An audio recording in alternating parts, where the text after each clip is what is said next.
Gastric సమస్యలతో బాధపడుతున్నారా? అయితే సంప్రదించండి హోమియో కేర్ ఇంటర్నేషనల్. నమస్కారం, వెల్కమ్ టు సుమన్ టీవీ. నేను గీతాంజలి. ప్రస్తుతం మనతో పాటు ఇస్కాన్ నుంచి ప్రణవానంద ప్రభుజీ ఉన్నారు. వారి గురించి చెప్పాలంటే ప్రపంచవ్యాప్తంగా ఎన్నో ప్రదేశాలకు వెళుతూ ప్రవచనాలు చెబుతూ ఉన్నారు. ప్రత్యేకంగా శ్రీకృష్ణ భగవానుడు గురించి, ఆయన లీలల గురించి, ఆయన తత్వం గురించి, మన నిత్య జీవితంలో మనకు అవసరమయ్యేటువంటి ప్రతి విషయము, మనకు వచ్చేటువంటి ప్రతి సందేహం భగవద్గీత చదివితే అందులో మీకు ఒక సమాధానం దొరుకుతుందని చెప్తారు ప్రభుజీ. అందులోనూ ఎన్నో సందేహాలు మనకు వస్తూ ఉంటాయి. ప్రత్యేకంగా ఆయన మాటలు ఎలా ఉంటాయంటే చిన్నవాళ్ల నుంచి పెద్దవాళ్ల వరకు ప్రతి ఒక్కరికి అర్థమవుతుందా కృష్ణ తత్వం గురించి. అలాగే మరొకసారి వారిని స్టూడియోకి ఆహ్వానించాము. వారితో మాట్లాడి మరిన్ని విషయాలు తెలుసుకుందాం ఆ కృష్ణయ్య గురించి. ప్రభుజీని ఆహ్వానిద్దాం. హరే కృష్ణ ప్రభుజీ, ఎలా ఉన్నారు? మళ్ళీ గ్యాప్ వచ్చింది. గ్యాప్ తర్వాత చాలా సంతోషం మాట్లాడడం. ఎన్నో ప్రశ్నలు, అంటే కనీసం ఒక సంవత్సరం అవుతోంది, సంవత్సరంన్నర దగ్గర. ఈ టైంలో చాలా మందికి సందేహాలు తీరాయి, వాళ్ళు సన్మార్గంలో వెళ్తూ ఉన్నారు. కానీ ఇంకా చాలా మంది ముందుకొస్తూ ఉన్నారు, సందేహాలు అడుగుతున్నారు నివృత్తి చేసుకోవడానికి. ఇందులో భాగంగా చుట్టూ అంత నెగిటివిటీ పెరిగిపోతుంది. అటు సొసైటీలోనూ నెగిటివిటీ చూస్తున్నాం, ఇళ్ల పరిసరాల్లో చూస్తున్నాం, ఇంట్లో చూస్తున్నాం, మా ఒంట్లో కూడా చూస్తున్నాము. అసలు ఏంటి నెగిటివిటీ, ఎందుకు ఇంతగా ఎక్కువైపోయింది, దాని నుంచి బయటపడే మార్గాలు ఏమన్నా ఉన్నాయా అని అడుగుతున్నారు. నెగిటివిటీ నుంచి బయటపడాలి అని అంటే పాజిటివిటీ వ్యక్తి దగ్గరికి వెళ్ళాలి. మన నేచర్, మీరు అన్నారు కదా, మన ఒంట్లో నెగిటివిటీ ఉంది, కుటుంబంలో నెగిటివిటీ ఉంది, సమాజంలో నెగిటివిటీ ఉంది అని. నెగిటివిటీ ఉంది, పాజిటివిటీ కూడా ఉంది. మనం జస్ట్ పాజిటివిటీ దగ్గరికి వెళ్ళాలి, అది మనం చేయాల్సిన ప్రయత్నం. మనం ఎలాంటి వాళ్ళ, ఇప్పుడు చూడండి, ఇనుము అయస్కాంతం దగ్గర పెట్టామనుకోండి, అయస్కాంతం యొక్క శక్తి ఇనుముకి వస్తుంది. మీరు ఎప్పుడైనా ఎక్స్పెరిమెంట్ చేస్తారు? చిన్నప్పుడు మా టీచర్ ఈ విషయాన్ని చూపించేది. అయస్కాంతం పైన ఇనుముని బాగా కొద్దిసేపు రాసి ఇంకొక ఇనుము దగ్గర పెట్టామనుకోండి, లాగేస్తుంది. ఇనుము నేచర్ కాదు, కానీ అయస్కాంతం దగ్గర ఉండటం వల్ల ఇనుముకి కూడా ఆ అయస్కాంత శక్తి వచ్చింది. అలానే మనం ఎంత నెగిటివ్ గా ఉన్నా సరే, ఒక పాజిటివిటీ కనెక్ట్ అయిపోయాం అనుకోండి, మనకు కూడా పాజిటివిటీ వస్తుంది. ఈ ప్రపంచంలో అన్నిటికంటే పాజిటివ్ సోర్స్ ఏదైనా ఉంటే అది భగవంతుడే.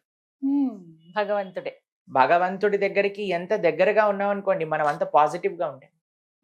మనం ఎంత ఆధ్యాత్మిక మార్గంలో ఉన్నాం అనుకోండి, అంత పాజిటివ్ గా ఉంటాం.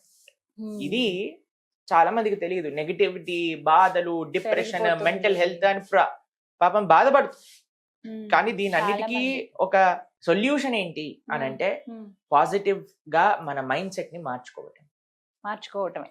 ఎలా మార్చుకోవటము అనేది మంచి వాళ్ళ యొక్క సాంగత్యంలో ఉండటం. వినాయకుడిని చూసారనుకోండి, ఫస్ట్ విషయం మనకు కనిపించేది ఆయన పెద్ద పెద్ద చెవులు కనిపిస్తాయి. కరెక్ట్. నోరు కనిపించదు, తొండం కింద ఉంటుంది, కానీ చెవులు మాత్రం కనిపిస్తాయి. మనకి ఈ ప్రపంచంలో గణపతి చెప్పేది ఏంటి అని అంటే, మంచి మాటలు వినడానికి ఎక్కువగా శ్రద్ధని పెట్టు. అందరు కూడా బడబడ బడబడ మాట్లాడడానికి చాలా ఇంతూజియాస్టిక్ గా ఉంటారు, కానీ వినడానికి ఇంతూజియాస్టిక్ గా ఉంటారు. కాబట్టి ఎంత మనం మంచి విషయాలు వింటాము. మీకు ఒక ప్రిన్సిపల్ చెప్తాను. Good in, good out. Bad in, bad out అనే ప్రిన్సిపల్ ఉంది. మనం లోపల ఏదైతే స్వీకరిస్తామో అది మన నుంచి బయటకు వస్తుంది. నెగిటివిటీ లోపలికి ఉంది. లోపల సపోజ్ మనం అనుకుంటున్నాం, అరే నా లోపల మొత్తం నెగిటివిటీ ఉంది. ఎక్కడి నుంచి వచ్చింది ఈ నెగిటివిటీ? మనం తెచ్చి పెట్టుకున్నాం నెగిటివిటీ. మనం చాలా పాజిటివ్ గా ఉన్నాం. కొంతమంది అంటారు, ప్రభుజీ చాలా పాజిటివిటీ వస్తుంది ఎప్పుడైతే మనం మందిరానికి వెళ్తామో, ఎప్పుడైతే సాధువుల్ని కలుస్తామో. ఎందుకు ఆ పాజిటివిటీ ఇచ్చింది? ఎందుకంటే పాజిటివిటీని తెచ్చుకున్నాం కాబట్టి. మనం కరెంట్ వైర్ ని పట్టుకుంటే ఎలా అయితే కరెంట్ షాక్ కొడుతుందో, భగవంతుని ఎప్పుడైతే పట్టుకుంటే ఆ పాజిటివ్ ఎనర్జీ, ఆధ్యాత్మికత భావనలో ఉండే ఒక ప్రశాంతత. పాజిటివిటీ అంటే ఏం లేదండి, ఎక్కడైతే ధర్మమో అది పాజిటివ్, ఎక్కడైతే అధర్మమో అది నెగిటివ్.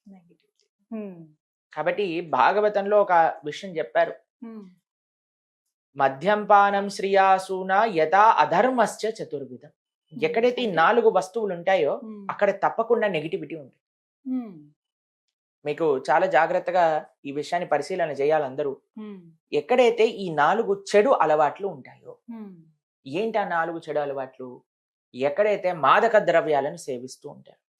చూడండి, మీరు ఒక ఈ ప్రపంచంలో మేము ఎప్పుడూ వెళ్ళలేదు, కానీ విన్నాం, కానీ చూసాం వీడియోస్. కానీ ఎప్పుడైనా మీరు చూడండి, ఎక్కడైనా ఈ డిస్కోటెక్స్ అని, పబ్స్ అని ఉంటాయి చూడండి. అవన్నీ చీకటిగా ఉంటాయి. అవును. చాలా మొత్తం అన్ని అంధేరా మొత్తం చీకటి ఉంటుంది. దాని లోపల ఏవో అక్కడక్కడ లైట్లు వేసి ఉంటారు. ఎందుకు అంటే ఇది తీవ్రమైన తమో గుణానికి చెందిన పని అన్నమాట.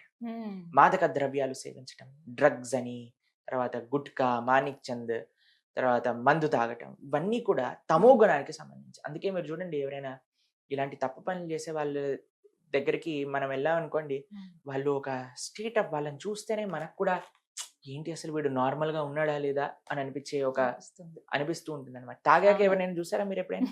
చూసానండి. వాడు మైకంలో ఉంటాడు. అవును, ఈ లోకంలో ఉండరు అసలు. ఎందుకు అలా ఉంటారంటారు? దాని యొక్క ప్రభావం అనిపిస్తుంది మీకు. మా ఒక స్వామీజీ ఉన్నారు మా ఇస్కాన్ లో, రాధా గోవింద మహారాజ్. ఆయన అంటారు, తుమ్తో భోగ్కో భోగ్నే చలా పర్ భోగి తుమే భోగ్ లియా అని అంటారు.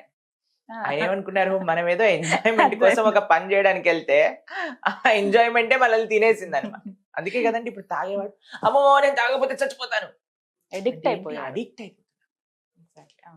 మద్యం పానం స్త్రీయా అసూన, ఎక్కడైతే జూదం ఆడతారు. ఇప్పుడు చూడండి కొంతమంది అయితే ఎప్పుడు చూడండి, ఇప్పుడు ఐపీఎల్ అని అవి ఇవన్నీ ఏది నడుస్తుంది సరే, ఇప్పుడైతే ఎక్కడైనా ఎలక్షన్స్ నడిచినా సరే, ఏదైనా టీవీలో రియాలిటీ షోస్ నడిచినా సరే, ఎవరు గెలుస్తారు అది డబ్బులు పెట్టేసి ఎప్పుడు ఆ టెన్షన్ లో ఉంటారు. మమ్మల్ని కూడా అడుగుతారు, రోజు టెన్షన్ ఎక్కువైపోతుంది, మేమేం చేస్తాం, ఫస్ట్ ఆ పని ఆపేసి అప్పుడే కదండి. ఇప్పుడు మీకు ఒక విషయం చెప్తానండి, కష్టపడని డబ్బులు ఎప్పుడైనా సరే మనతోటి ఉండవు. ఈజీగా వచ్చిన డబ్బులు ఈజీగా వెళ్ళిపోతాయి. కరెక్ట్. మద్యం పానం స్త్రీయా సూన, ఎక్కడైతే ప్రాణి హింస జరుగుతుందో, పశు హింస జరుగుతుందో, ఎప్పుడైతే మన యొక్క సొంత ఇంద్రియ సంతృప్తి కోసం మనం పశువుల్ని ప్రాణుల్ని చంపేస్తాం, ఆ ప్రదేశంలో ఎప్పుడైనా ఆ నెగిటివ్ ఎనర్జీ, ఇప్పుడు చూడండి మీరు ఆలోచన చేయండి, ఒక దగ్గరికి ఎవరైనా చనిపోయారు అనుకోండి, మనం వెళ్ళి రాగానే స్నానం చేసేయండి, బట్టలు ఉతికేసేయండి. ఎవరైనా డెడ్ బాడీ వెళ్తుంది అనుకోండి, ఇంటి ముందు నుంచి తలుపులు వేసేసి ఆ నెగిటివ్ వైబ్రేషన్స్ వచ్చేస్తాయి అని ఇంత జాగ్రత్తగా చూసుకొని, శ్మశానం ముందు నుంచి వెళ్ళినా సరే కొంతమంది తల్లు చేసుకుంటూ ఉంటారు, పక్కన నుంచి ఏదైనా డెడ్ బాడీ వెళ్తుందని చాలా అనీజీగా ఫీల్ అయిపోతాం. అరే చిన్నపిల్లలకి అంటారు చూడొద్దు అని. అదే డెడ్ బాడీని మంచిగా నీట్ గా అలంకరణ చేసి ప్లేట్ పైన తీసుకొని తిను అని తినిపించారనుకోండి, అక్కడ డెడ్ బాడీయే, ఇది డెడ్ బాడీయే. అంతే. ఈ డెడ్ బాడీ అంటేనే ఒక నెగిటివ్ కానిటేషన్ మనం చూస్తాం అనమాట. ఆ నెగిటివ్ ఎనర్జీ, మీరు చనిపోయిన వాళ్ళని చూసారనుకోండి, ఎక్కువసేపు ఉండలేరండి, మీరు అక్కడ చూస్తూ ఉండలేరు, చూడలేం. అవును. కాబట్టి ఆ డెడ్ బాడీస్ ని మనం శరీరంలోకి నింపేసాం అనుకోండి, ఆ నెగిటివ్ ఎనర్జీ అంతా కూడా మనలోకి వచ్చేస్తుంది. మనం ఎప్పుడైతే ప్రాణిహింస జరుగుతుందో ఆ నెగిటివ్ ఎనర్జీని ఈ న్యాచురల్ కలామిటీస్ కి దారి తీస్తే తెలిసిన మీకు. ఇప్పుడు వైనాడ్ లో ఫ్లడ్స్ అయ్యాయి, మీరు చూసే ఉంటారు. ఆ కొండ చేలో మొత్తం పరిగిపోయి మొత్తం ఊర్లంతా వెళ్ళిపోయి. ఎందుకు అలా జరుగుతుంది? ఒక రీజన్ చెప్తున్నారు అక్కడ. ఒక టీవీలో చూసింది ఏంటి అంటే, ఒక ప్రెగ్నెంట్ ఏనుక్కి పైనాపిల్ బాంబు పెట్టి చంపేశారు. తెలుసా మీకు అది? కరోనా టైంలో. ఇప్పుడు చాలా మంది అడుగుతారు, దీనికి దానికి ఏదైనా కనెక్షన్ ఉందా అని మమ్మల్ని కొంతమంది అడిగారు. కనెక్షన్ ఆ ఒక్క ఏనుగుతో చేసినందువల్ల అయ్యి ఉండకపోవచ్చండి, కానీ ప్రాణి హింస ఎప్పుడైతే ఆ నెగిటివిటీ ఒక లెవెల్ కి చేరుతుందో, ఆ నెగిటివిటీ అది ఒక్కసారి యాక్టివేట్ అయిపోయి ప్రకృతి వైపరీత్యాలన్నీ కూడా వస్తాయి. కాబట్టి మేము ఒక వీడియో చూసాము, అమెరికాలో ఒక హైవే పైన వెళ్తూ ఉంటే ఏడుపులు వినిపిస్తున్నాయి అనమాట. ఆ వీడియో రికార్డ్ చేశారు, ఆడియో.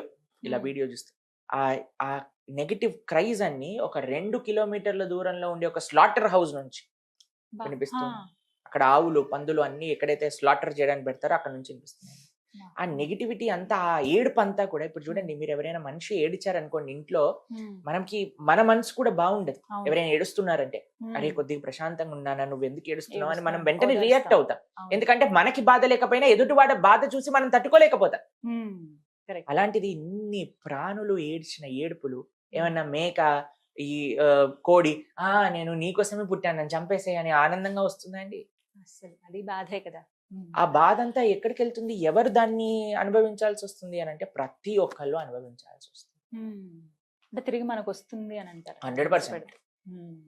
కాబట్టి మద్యం, జూదం, ప్రాణిహింస, ఎక్కడైతే అవైధ స్త్రీ పురుష సంఘం జరుగుతుందో మీరు చూస్తున్నారు ఈ ప్రపంచంలో. ఇప్పుడు అందరూ కూడా కోల్కతాలో జరిగిన కేసు గురించి బాధపడుతూ ఉన్నారు. ఇంకా మిగతా ప్రదేశాల్లో కూడా ఈ రోజు నేను చూసాను, మహారాష్ట్రలో జరిగిందట, అసలు అక్కడ జరిగిందట, ప్రతి ఇక్కడ రోజు జరిగిందట. ఎక్కడో ఒక చోట. అవును. ఇలాంటివన్నీ ఎందుకు జరుగుతున్నాయి? ఉమ్. ఎటువైపు మన సమాజం వెళ్తుంది అని చూస్తే మనం దేన్ని సమాజంలో యాక్సెప్ట్ చేస్తున్నాం, దేన్ని యాక్సెప్ట్ చేయట్లేదు అన్నారు. ఉమ్. మనం ఒకసారి మాట్లాడుకున్నట్టున్నాం, కొన్ని సినిమాలు వచ్చాయి తెలుగులో, హిందీలో. ఆ సినిమాలలో స్త్రీని ఉమ్. అగౌరవపరచడం, ఫ్యాషన్ గా హీరో చేస్తే సూపర్ డూపర్ హిట్ అయిపోయి అందరు కూడా పేర్లు కూడా సినిమాల్లాగా పెట్టేసేసుకొని, అవును. చూసాను. అలాంటివన్నీ కూడా మీరు ప్రోత్సహించి ఇలాంటివి అయినప్పుడు బాధపడ్డారనుకోండి, దాంట్లో పొంతన లేదే. ఉమ్. మీరు ఎప్పుడైతే ఏదైతే ఎక్కడైతే రాంగ్ జరుగుతుంది అని మనం ఎప్పుడైతే ఆపగలుగుతామో, ఎప్పుడైతే ఇలాంటి వాళ్ళని కఠినంగా శిక్షిస్తామో, ఉమ్. ఇప్పుడు చూడండి జరిగిన రోజులైంది, శిక్ష వచ్చిందా ఆయనకి? ఇప్పటికి ఇంకా ఎవరు చేశారో ఏంటో ఏం తెలియట్లేదట. ఇంకా రోజుకి ఒక ట్విస్ట్ లాగా ఒక్కొక్కటి తెలుస్తుంది అసలు. ఎంతమంది ఇన్వాల్వ్ అయ్యారు అసలు? ఆ జూనియర్ డాక్టర్ పరిస్థితి చూస్తే అసలు ఎంత దారుణంగా, అసలు రాక్షసులు కూడా అలా చేస్తారా లేదో కూడా మనకు తెలియదు. ఉమ్. ఎందుకు ఈ రాక్షసత్వం పెరిగిపోతుంది అని అంటే, ఆ రాక్షసత్వాన్ని మనమే ఇంటర్నెట్ ద్వారా, సినిమాల ద్వారా, సీరియళ్ళ ద్వారా ఎక్కిస్తున్నారు జనాలు. ఉమ్. అంటే కేవలం అవి చూసే చెడిపోతున్నారు అవే మరి ఇప్పుడు మీరు చెప్పండి, ఒక పిల్లవాడికి చెడు ఆలోచన ఎలా వస్తుంది చెప్పండి? అవి చూసినప్పుడే. ఒక చిన్న పిల్లవాడు ఉన్నాడండి, మీ అబ్బాయి ఉన్నాడు. ఉమ్. ఇప్పుడు ఆయనకి ఏంటి మంచి ఏది చెడు ఎలా తెలుస్తుంది చెప్పండి మీరు? మనం చెప్పే దాన్ని బట్టి ఓకే, ఉంటుంది. నెక్స్ట్ ఇంకొకటి తను చూస్తాడు, ఏదైనా చూసినప్పుడు దాన్ని బట్టి. ఓకే, తర్వాత ఇవే ఉంటాయి ఇంక. అంతే కదండి. మనం ఏం చూపిస్తాము, మనం మంచి చూపిస్తే మంచి నేర్చుకుంటాడు, ఇది తప్పు అని మనం నేర్పిస్తే తప్పు అంటాడు. అంతే కదా, అదే నేను అంటున్నది. ఇన్ని విషయాలు మనం చెప్తున్నాం, ఇన్ని మంచి విషయాలు చెప్పడానికి ప్రయత్నం చేస్తున్నాం. ఎంత ప్రయత్నం చేస్తున్నాము మంచి విషయాలు, మంచి మార్గంలో ఈ దేశంలో ఉండే యువత వెళ్ళాలని, మంచి మార్గంలో ఈ దేశ భవిష్యత్తులో ఉండే చిన్నపిల్లలు ముందుకెళ్ళాలని, మనం మారి మంచి మార్గంలోకి వెళ్ళాలని. కానీ మేము చేసే ఇన్ని ఎండేవర్స్ కి ఒక్కసారి నీళ్లు పోసేస్తారు. ఒక సినిమా రిలీజ్ అవ్వగానే జనాలందరూ పిచ్చోళ్ళలా ఆ సినిమా వెనకాల వెళ్ళిపోయి ఆ హీరోలు చెప్పే. మీకు ఒక విషయం చెప్తానండి, ఎందుకు మేము సినిమాలను ఇంత ఘోరంగా ఖండిస్తాము, ఎందుకు wrong ideals, wrong role models ఖండిస్తామంటే, ఇప్పుడు మీరు చెప్పండి, నేను మా గురువు గారి ప్రవచనం వినడానికి మేము యూట్యూబ్ లో, ఇప్పుడు మేము స్టూడియోకి వస్తున్నప్పుడు కూడా మా గురువు గారి ప్రవచనం వింటూ ఉన్నాం అనమాట. మధ్యలో యాడ్ వస్తుంది. యాడ్ వచ్చేసరికి మేము చూడంగానే ఎవరబ్బాయి యాడ్ లో ఉన్నది అనగానే, పేర్లు చెప్పను అనుకోండి, పెద్ద పెద్ద బాలీవుడ్ హీరోలందరూ ఏం చేస్తున్నారు తెలుసా? ఒకడు గుట్కాని ప్రమోట్ చేస్తాడు, ఒకడు జూదాన్ని మీరు పేకాట ఆడండి, డబ్బులు పెట్టుకోండి అని మొత్తం చెప్తాడు. దాని తర్వాత ఫాస్ట్ గా వెళ్ళిపోతుంది, ఇది దీంట్లో ఏమంటాం, డబ్బు నష్టం కలుగుతుంది జాగ్రత్త అని ఫాస్ట్ గా చెప్పేస్తాడు వాడు. అంతే. వీడొచ్చి గుట్కా తినమంటాడు, వీడొచ్చి జూదం ఆడమంటాడు, ఇంకొకడు వచ్చి కూల్ డ్రింకులు తాగమంటాడు, ఇంకొకడు వచ్చి చాక్లెట్లు తినమంటాడు, ఇంకొకడు వచ్చి స్త్రీలను కొట్టి అవమానించి వాళ్ళని హింస పెట్టి అలాంటి సినిమాలు నడిపి జంతువు అని పేరు పెట్టుకొని సూపర్ హిట్ కొనుక్కొని లక్షల కోట్లు సంపాదించేస్తాడు. వీళ్ళని మనము ఐడియల్స్ గా, వీళ్ళ వెనకాల క్రేజ్ పెంచుకొని చెడ్డ బూతులు మాట్లాడే వాళ్ళు, అసాంఘికంగా ప్రయత్నించే వాళ్ళందరినీ కూడా మనము వాళ్ళ దగ్గరికి వెళ్ళి మేము వాళ్ళ ఫ్యాన్స్, మేము వాళ్ళది ఇది అది అది అని చెప్పుకుంటూ తిరుగుతున్నారు మీరు. ఇలాంటి పరిస్థితిలో దేశ యువత ఉంటే మనకి అసలు ఈ దేశానికి మంచి భవిష్యత్తు ఉందంటారా చెప్పండి? అంతే, ఎక్కడ చూసినా నెగిటివిటీ ఉంది. మనకి ఇప్పుడు మా పక్కన ఒక దేశం ఉంది చైనా అని. మీకు ఒక విషయం తెలుసా, ఇన్ని సంవత్సరాలు భారతదేశంలో వచ్చిన ఒలింపిక్ మెడల్స్ ఎన్నైతే ఉన్నాయో వాళ్ళకి ఒక్క ఒలింపిక్స్ లో అన్ని మెడల్స్ వచ్చాయి. మన వాళ్ళు బిగ్ బాస్ అని, ఈ చెత్త అని, ఆ చెత్త అని, వీటి గురించి 24 గంటలు ఫేస్బుక్ లో, ఇన్స్టాగ్రామ్ లో రీల్స్ చూసుకుంటూ వేరే వాళ్ళ జీవితాల్లో ఏం జరుగుతుందని, ఈ హీరో ఏం చేస్తున్నాడు, ఆ హీరో ఏం చేస్తుంది, ఈ హీరోయిన్ ఏం చేస్తుంది, ఆ హీరోయిన్ ఏం చేస్తుందని మొత్తం కూడా పాశ్చాత్య దేశాన్ని వెనకాలకి వెళ్ళి మన గోతే మనం తవ్వుకొని దాంట్లో పడిపోతున్నాం. ఇలాంటి పరిస్థితి ఉన్నప్పుడు మనకి ఎక్కడండి ఇంకా నెగిటివిటీ ఉందని బాధపడి మీరే కొని తెచ్చుకుంటున్నారు నెగిటివిటీ. మరి ఉన్నాయి వీటన్నిటిని పక్కన పెట్టాలంటే దేవుని చేరుకోవడం ఒకటే మార్గమా? కాదండి, మీకు ఒక విషయం చెప్తాను. ప్రశాంతంగా బ్రతకాలి అనుకుంటున్నారా లేదా? తెలిసి ఇందులో విషం ఉంది,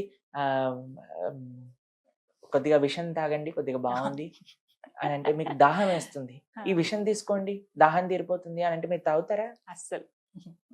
పర్వాలేదు, నాకు దాహం తీరకపోయినా పర్వాలేదు, నేను ఒక గంట సేపు అయినా వెయిట్ చేస్తాను, నేను నీళ్ళు వచ్చినప్పుడే తాగుతానంటారా? అవును. మరి మీరు బ్రతకాలి, మీరు ఆనందంగా ఉండాలి అంటే దీన్ని పక్కన పెట్టాల్సిందే. ఇది ఎంటర్టైన్మెంట్ అనుకోవటం అది మనం చేసే తప్పు. కానీ ఒక సేవలో ఒక ఆనందం ఉన్నది, ఒక ఆరాధనలో ఒక ఆనందం ఉన్నది, మంచిగా బ్రతకటంలో విలువలతో ఒక ఆరాధన ఒక ఆనందం ఉన్నది అని తెలిస్తే కదా, ఎప్పుడైతే ఈ విషయాలని ఆపితే కదా ఆ విషయాలు తెలిసేది మనకి. చిన్నప్పటి నుంచి పుట్టిన చిన్ని పిల్లవాడి దగ్గర నుంచి ఫోన్ పెట్టేసి నువ్వు ఈ చూడు అది చూడు అని చూపించేస్తూ మేము చూసాం. చిన్న చిన్న పిల్లలండి, ఇంత పిల్లలకి వాళ్ళమ్మ ఒక దగ్గర చూసాం మేము, ఒక వల్గర్ సాంగ్ పెట్టి డాన్స్ అంటే ఈ చిన్ని పిల్ల దానికి డాన్స్ వేస్తాం, దానికి మురిసిపోతున్నారు. ఇలాంటి పనులు చేసినప్పుడు మనకి ఏం నేర్పిస్తున్నాము, ఏం చేతుల్లోనే చూపిస్తున్నాము? ఉంది ఏదైనా. కాబట్టి అందరూ ప్రయత్నం చేయాలండి. ఇప్పుడు మనం ఇంత ఆధ్యాత్మిక ప్రోగ్రామ్ చేసేసి మళ్ళీ మనం ఏదైనా భౌతికంగా మాట్లాడేసేసి పిచ్చి పిచ్చి విషయాలని కూడా మనం ప్రమోట్ చేసేస్తాం అనుకోండి, అప్పుడు మనం ఎండేవర్స్ మొత్తం కూడా పోయినట్టే కదండి. కాబట్టి మనకి ఈ విషయం అర్థం కాదు, చాలా మందికి పట్టదు. ఈ రోజు నిన్న ఈ రోజు మనం కర్ణుడి పైన ఒక పాడ్కాస్ట్ చేసాం, గుర్తుందా? ఆ వీడియో చూసాను, ఎందుకో నాకు యూట్యూబ్ లో సజెషన్ వచ్చింది. అయితే దాన్ని చూసాను, కమెంట్స్ చదువుతున్నాను అనమాట. అందరూ కూడా I stand with Karna, Karna super hero, Karna super star, Karna is emotion, Karna is love అని పెట్టారు. మేము ఆశ్చర్యంతో చూస్తున్నాము, అసలు వీళ్ళకి కర్ణుడి గురించి చెప్పింది ఎవరు? మహాభారతం కర్ణుడి గురించి మాట్లాడుతుంది. మహాభారతంలో వ్యాసులు వారి కర్ణుడి గురించి ఏం చెప్పారు? వీడేదో శాస్త్రం తెలిసినట్టు ఒక సినిమా చూసేసి Karna is emotion, Karna is love, Karna is love అంటూ ఉందంటే మీరు డైరెక్ట్ గా కూడా కోల్కతాలో ఆ జూనియర్ డాక్టర్ తోటి చేసిన హింసాత్మకంగా ప్రవర్తించిన వ్యక్తులు ఎవరైతే ఉన్నారో వాళ్ళని సపోర్ట్ చేసినట్టే. మనం మాట్లాడుకున్నాం కదా, ద్రౌపది దేవిని అవమానించామని చెప్పిందే కర్ణుడు. మళ్ళీ Karna is emotion, Karna is love, Karna is our great hero, Karna is role model. ఇలాంటి చెత్త వాళ్ళు ఉన్నంత వరకు కూడా మన దేశం ఇలానే ఏడుస్తుంది. అందుకే మనం ఎందుకు మాకు ఈ బాధ, ఒక బాధ ఉంటుంది మాకు, ఈ దేశ యువత తప్పుడు మార్గంలో వెళ్ళిపోతున్నారు. ఈ దేశ యువతకి మంచి మార్గం చెప్పేవాళ్ళు తక్కువ అవుతున్నారు. మంచి మార్గం చెప్తున్నా సరే వినేవాళ్ళు ఎంతమంది? ఎంత ప్రయత్నం చేస్తున్నాం, మా జీవితం అంతా కూడా భగవద్ ధర్మ మార్గంలోకి సమర్పణ చేసి మేము ఈ రోజు మాట్లాడుతున్నాం అంటే కూడా మాకు రిటర్న్ అవసరం లేదండి. ఎప్పుడైనా మేము ఏదైనా ఆశించామా? అసలు ఒకటే ఒక విషయం, మా ఆశయం ఏంటి అని అంటే, ఎవరైనా పిల్లలు విని వాళ్ళకి మంచి విషయాలు తెలుసుకుంటారేమో అనే భావన. కాబట్టి ఎంత వరకైతే మన సమాజం ఈ కట్టుబాటులో ఉండదో, మనము మంచి వ్యక్తుల దగ్గర నుంచి మంచి విషయాలు, ఏవైతే శాస్త్రీయమైన విషయాలు వాటిని మేము వింటాము అని సంకల్పం చేసుకోదో, అప్పటి వరకు నెగిటివిటీ అనేది ఉంటుంది. ఆ నెగిటివిటీ అనేది పెరుగుతుంది. మీ చాయిస్ మీ చేతుల్లో ఉంది, మీ పిల్లల చేతుల్లో ఉంది, మీరు ఎలా పిల్లల్ని పెంచుతుందో ఉంది. మనకి పాజిటివ్ ఆప్షన్స్ ఉన్నాయి, నెగిటివ్ ఆప్షన్స్ ఉన్నాయి. మనం ఏం చూస్ చేస్తామో దాన్ని బట్టి అదే ఫ్యూచర్ ఉంటుంది. చక్కగా వివరించారు ప్రభుజీ. హరే కృష్ణ. హరే